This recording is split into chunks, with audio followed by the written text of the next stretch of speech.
Símbolos. Hoy hablamos de símbolos. En el otro vídeo hablé de la belleza, de cómo el cristianismo construyó catedrales, frescó bóvedas, talló madera y piedra con una precisión que no era técnica. Era teología. Era una manera de decir cosas que las palabras no pueden contener. Hoy vamos más profundo, porque detrás de cada arco, cada mosaico, cada pequeña incisión en un anillo de bronce encontrado en las catacumbas, hay un lenguaje que alguien ha dejado de entender. Y cuando dejas de entender un lenguaje, dejas también de entender a quienes lo hablaban. Los símbolos cristianos no son ornamento, son pensamiento comprimido. Son la respuesta a preguntas enormes puesta en una forma que se puede esculpir, pintar, trazar en el polvo con un dedo. Empecemos desde el principio, no desde la cruz. Siempre se empieza desde la cruz, y eso ya es un error. El primer símbolo cristiano no es la cruz. Piensa en esto. El primer signo secreto de una de las religiones más influyentes de la historia humana es un pez. ¿Por qué un pez? Porque en griego, pez se dice ichthys. Y esas 5 letras son las iniciales de Jesús Christos Theou Huios Soter.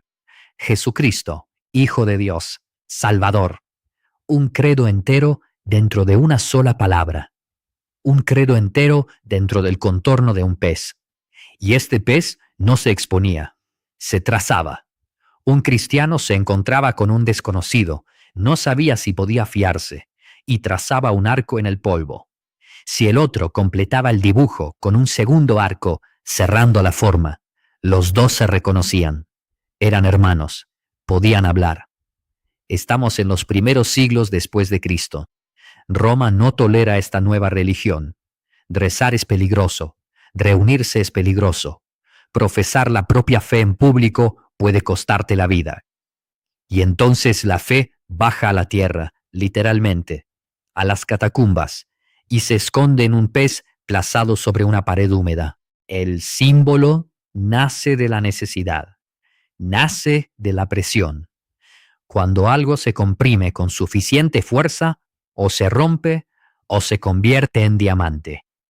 Los cristianos de los primeros siglos eligieron el diamante, pero no se trataba solo de esconderse, se trataba de ser comprendidos. Y para ser comprendidos, había que hablar la lengua de quienes te rodeaban. El arte paleocristiano es uno de los fenómenos más fascinantes y menos contados de la historia visual de Occidente. Los cristianos de los orígenes no inventan una estética desde cero. Habitan un mundo grecorromano, conocen esa tradición, respiran sus formas y las transforman. Toma el buen pastor, esa figura de un joven que lleva un cordero sobre los hombros. Es el símbolo por excelencia de Cristo en la primera iconografía cristiana. Pero esa figura ya existía. Era Apolo Crióforo, el portador del carnero. Era Hermes con el cabrito. Era Dioniso. Los cristianos toman una forma familiar y la llenan de un significado nuevo. El cordero mismo. En el judaísmo, el cordero pascual es el sacrificio que salva. La sangre en los dinteles en la noche del Éxodo. Los cristianos reconocen en Cristo ese cordero. Y cuando lo representan, alguien que viene del judaísmo entiende una cosa. Alguien que viene de la tradición grecorromana entiende otra. Y las dos lecturas son verdaderas. El pavo real. En las tumbas romanas, el pavo real era símbolo de inmortalidad, porque se creía que su carne no se corrompía. Los cristianos lo llevan a las catacumbas, a los sarcófagos, a los mosaicos. El mismo símbolo, la misma esperanza, una nueva raíz. La menorá judía. El candelabro de 7 brazos aparece en el arte paleocristiano como memoria de una herencia que no quiere olvidarse. El cristianismo nace del judaísmo, no lo cancela, lo lleva consigo, forma parte de él. Incluso El fondo marino con peces y delfines, que los romanos usaban para decorar sus termas y villas, se convierte en los contextos cristianos en una imagen de salvación. El delfín que acompaña las almas de los náufragos. Cristo que acompaña las almas de los muertos. El genio de los primeros cristianos no estaba en el aislamiento, estaba en la transformación. Tomaban las imágenes del mundo que conocían y les soplaban dentro algo diferente. La cruz llega más tarde. Esto es algo que mucha gente no sabe. Durante los primeros 3 siglos del cristianismo, la cruz casi nunca se representa. Está demasiado cerca. Es demasiado dolorosa, demasiado concreta.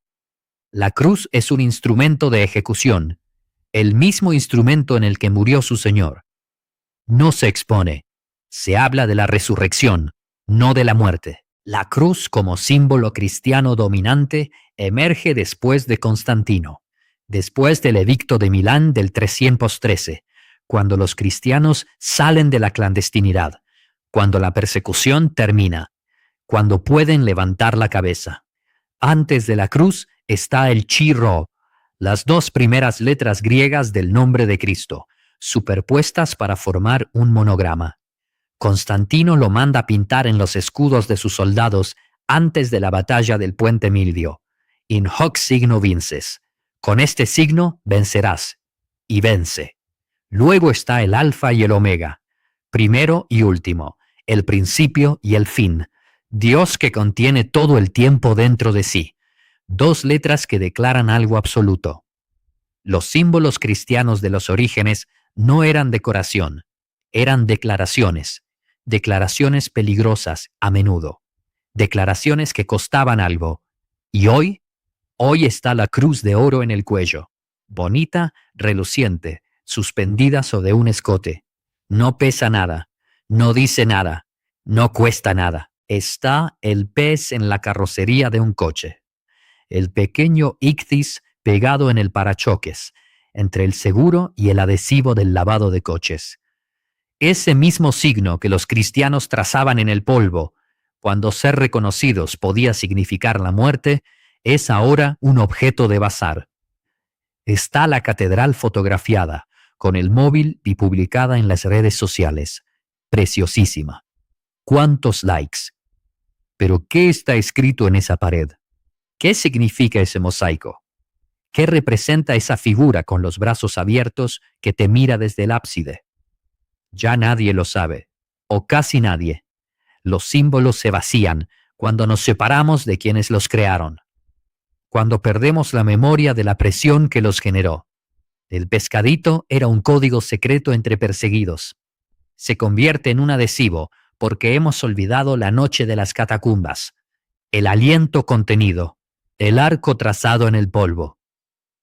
Esto no es solo un problema estético, es un problema teológico. Un símbolo vaciado no transmite nada, no transforma nada, es ruido. Y sobre esto, sobre estos símbolos, sobre su historia, sobre el peso que han perdido y sobre cómo devolvérselo, estoy trabajando en un libro. Anunciaré el título pronto. Pero si sigues este canal, ya sabes de qué tratará. Entonces, ¿qué hacemos? Devolvemos peso a lo que ya existe. Aprendemos a leer de nuevo. Entramos en una catedral y dejamos de sacar fotos durante 5 minutos y miramos de verdad qué hay allí y por qué. El Pantocrátor en el ábside no es un fresco, es una declaración cosmológica. Cristo que sostiene el libro del juicio y levanta la mano en una bendición que es también sentencia. No es de corazón. Es el centro de todo el programa iconográfico de esa iglesia. Todo converge allí. Las vidrieras de una catedral gótica no son belleza ornamental. Eran la Biblia para quienes no sabían leer. Luz que pasaba a través de historias. Historias que se convertían en luz. Era teología hecha de vidrio y color. El rosetón, el círculo que no tiene principio ni fin. Dios que no tiene principio ni fin. la geometría como argumento filosófico.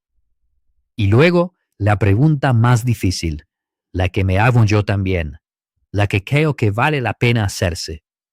Si los símbolos nacen de la presión, ¿qué ocurre hoy? ¿Qué ocurre en un momento en que el cristianismo en Occidente es marginal, incomprendido, a menudo ridiculizado? Quizás es exactamente el momento adecuado para encontrar símbolos nuevos, no para sustituir los antiguos, sino para estar a su lado, para crear nuevos códigos que hablen a quienes viven ahora, que lleven el mismo peso de verdad, que cuesten algo. Los símbolos vivos dan miedo. Los símbolos vivos dicen algo que no todos quieren escuchar. Los símbolos muertos hacen de fondo de pantalla. La pregunta es, ¿quieres un símbolo vivo o quieres un fondo de pantalla? Si viste el video sobre la belleza en el cristianismo, ya sabes dónde me sitúo. Y sabes que esta no es una pregunta retórica.